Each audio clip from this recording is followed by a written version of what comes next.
Kiss Kannada magic ತವಾ. ಚಿಕ್ಕ ಗ್ರಾಮದಲ್ಲಿ ರಾಮು ಎನ್ನುವ ಹುಡುಗ ಅಮ್ಮನೊಂದಿಗೆ ವಾಸಿಸುತ್ತಿದ್ದ. ರಾಮುವಿಗೆ ಒಂದು ದಿನ ತುಂಬಾ ಹೊಟ್ಟೆ ಹಸಿಯುತ್ತಿತ್ತು. ಅಮ್ಮ ಊರಿಗೆ ಹೋಗಿದ್ದಾರೆ, ಮನೆಯಲ್ಲಿ ಊಟ ಇಲ್ಲ, ನಾನು ಏನು ಮಾಡೋದು? ಆಗ ಅವನಿಗೆ ಅಜ್ಜಿಯ ಮನೆ ನೆನಪಾಗುತ್ತದೆ.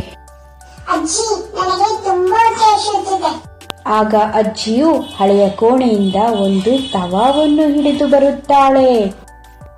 ರಾಮು, ಇಂಥವಾ ವಿಶೇಷ, ಅದು ಮ್ಯಾಜಿಕ್. ಇದು ಏನಾದ್ರೂ ಹಾಕಿದ್ರೆ ಸ್ವಲ್ಪ ಸಮಯದಲ್ಲಿ ಅದ್ಭುತ ಆಹಾರವಾಗುತ್ತದೆ. ಆದರೆ ರಾಮು ನಂಬಲಿಲ್ಲ. ಆಗ ಅಜ್ಜಿ ಸ್ವಲ್ಪ ಹಿಟ್ಟನ್ನು ಹಾಕಿದರು. ಸ್ವಲ್ಪ ಸಮಯದಲ್ಲೇ ಅದು ದೊಡ್ಡ ಲಾಡು ಆಗಿತ್ತು. ರಾಮುಗೆ ನೋಡಿ ಆಶ್ಚರ್ಯವಾಯಿತು. ನಂತರ ಅಜ್ಜಿ ಹೇಳುತ್ತಾಳೆ, ರಾಮು, ಈ ಮ್ಯಾಜಿಕ್ ತವಾಗೆ ಕೆಲವೊಂದು ಷರತ್ತುಗಳಿದೆ. ಇದು ಕೇವಲ ಉಪಕಾರಕ್ಕಾಗಿ ಮಾತ್ರ ಕೆಲಸ ಮಾಡುತ್ತೇವೆ. ಸ್ವಾರ್ಥ ಮತ್ತು ಕೆಟ್ಟ ಯೋಜನೆಗೆ ಇದರಿಂದ ಏನು ಉಪಯೋಗ ಸಿಗಲ್ಲ. ನಂತರ ರಾಮು ತವದ ಸಹಾಯದಿಂದ ಅವನಿಗೆ ಹೊಟ್ಟೆ ತುಂಬಲು ಬೇಕಾದ ಎಲ್ಲ ಅಡುಗೆಗಳನ್ನು ಮಾಡಿಕೊಳ್ಳುತ್ತಾನೆ. ರಾಮು ಮ್ಯಾಜಿಕ್ ತವಾ ಹಿಡಿದು ಸ್ನೇಹಿತರಿಗೆ ತೋರಿಸಲು ಓಡುತ್ತಾನೆ. ಸ್ನೇಹಿತರ ಮುಂದೆ ತವದ ಮೇಲೆ ಹಿಟ್ಟು ಹಾಕಿದ. ಆದರೆ ಅಲ್ಲಿ ಬೆಂಕಿ ಹತ್ತಿಕೊಂಡಿತು. ಸ್ನೇಹಿತರು ನಗುತ್ತಿದ್ದರು.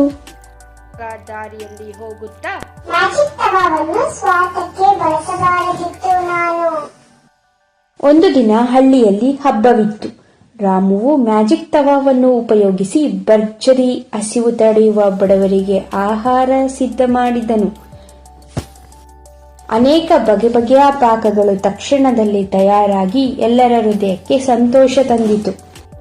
ಮ್ಯಾಜಿಕ್ ಸಾಮರ್ಥ್ಯವನ್ನು ಸ್ವಾರ್ಥಕ್ಕೆ ಬಳಸಬಾರದು, ಅದು ಕೆಲಸ ಮಾಡಲ್ಲ. ಅದನ್ನು ಒಳ್ಳೆಯತನ ಮತ್ತು ಉಪಕಾರಕ್ಕಾಗಿ ಮಾತ್ರ ಬಳಸಬೇಕು.